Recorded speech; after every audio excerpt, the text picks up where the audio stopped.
Maintenant, nous allons faire la face blanche. On commence traditionnellement par la face blanche. On peut commencer par n'importe laquelle des faces, mais moi je respecterai la tradition et je commencerai par la face blanche. La face blanche, c'est celle-ci.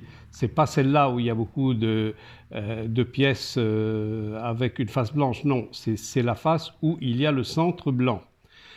C'est sur ce centre que le nom de M. Rubik est inscrit. Et pour la faire, on va amener les 8 pièces qui l'entourent, on va les amener autour du centre blanc. Et ces pièces, ce sont soit les arêtes qui ont 2 couleurs, soit les coins qui ont 3 couleurs. Comme vous le voyez, les coins peuvent avoir 3 couleurs et les arêtes ont 2 couleurs. Alors pour les amener sur la face blanche, je vais commencer plutôt par les arêtes que par les coins, pour une raison simple, c'est que si je mets les coins avant, je les dérangerai en faisant les arêtes. Et il y a probablement une méthode qui permet de ne pas les déranger. Mais moi, c'est la méthode que je connais, c'est celle-ci. Je fais les arêtes avant les coins. Donc je vais ramener les arêtes ici et je vais essayer du premier coup de les mettre à leur bonne place et donc sur leur bonne couleur. C'est-à-dire celle-ci, il faut qu'elle ait le côté blanc en haut et ce côté vert à côté du centre vert. Comment je vais faire pour réaliser la croix blanche? Pour réaliser la croix blanche, il n'y a pas besoin d'apprendre, on peut le faire intuitivement et on a tous les moyens de le réussir tout seul. Moi, c'est comme ça que je l'ai fait, mais vous pouvez le faire, vous, comme vous le sentez. Regardez, ici, j'ai une arête blanche qui a une deuxième couleur. Je peux mettre, je vous donne une petite méthode que j'ai trouvée, je la mets en bas. En bas, c'est-à-dire derrière la face blanche de l'autre côté sur la face jaune. Celle-ci, elle a le centre jaune. Donc je la mets en bas. Elle est sur le centre jaune, je ne la vois plus, elle est là. Je regarde sa deuxième couleur. Sa deuxième couleur est orange. Je tourne la couronne du bas jusqu'à ce que j'arrive à la couleur orange. Cette face sera à la fin orange. Elle est à côté de son centre, sa place est ici. Et il me suffit à ce moment-là de tourner la face qui est devant moi pour que l'arête occupe sa place définitive. Lorsque nous aurons terminé le cube, elle sera ici. À partir de là, je ne vais plus la bouger. Maintenant, j'en vois une là. Et si je la fais ici, si je la tourne comme ça pour être à côté de la face blanche, à côté du centre blanc, je ne sais pas si sa deuxième couleur est bonne. Je vais regarder.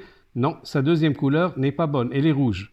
Donc si je la mets sur le rouge, voilà. Si je la mets sur le rouge ici, j'aurai dérangé l'arête qui est orange. Ça ne sert à rien puisque j'ai placé l'arête qui a un côté orange sur le centre orange.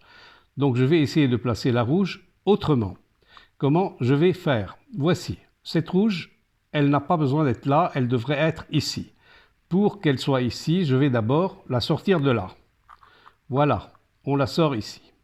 Maintenant, je peux tourner ceci comme ça et je la mets là, je retourne, elle est maintenant sur la rouge et on va voir que l'autre n'a pas bougé puisqu'elle a retrouvé sa place. La orange est toujours sur le centre orange et la rouge est sur le centre rouge. Vous avez maintenant vu deux manières de mettre les arêtes à leur place. Ce sont deux manières très simples.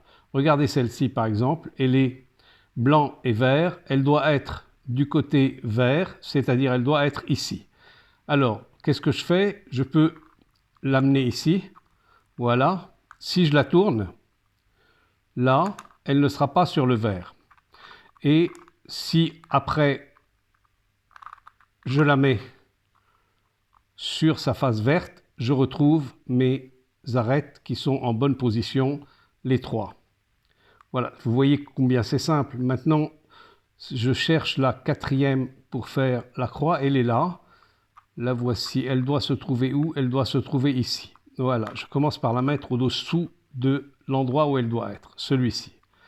Si je la monte, là, j'aurais fait disparaître le centre et l'arête qui est à côté de lui. Donc, c'est pas comme ça qu'on fait. Elle est au milieu, je peux la bouger soit à droite, soit à gauche. Je vais la bouger à gauche, je suis droitier, c'est plus simple pour moi, pour écarter cette position et permettre à ces deux pièces de venir la chercher ici. Je l'écarte, vous allez voir. Je descends ces pièces, je remonte ça pour ne pas le bouger. Je descends ces pièces et maintenant on peut la remettre ici et venir la chercher pour la reprendre en haut. Alors ça, je le remets en place, je vérifie que toutes mes arêtes sont bien positionnées, elles sont à la place qu'elles doivent occuper à la fin de la réalisation du cube.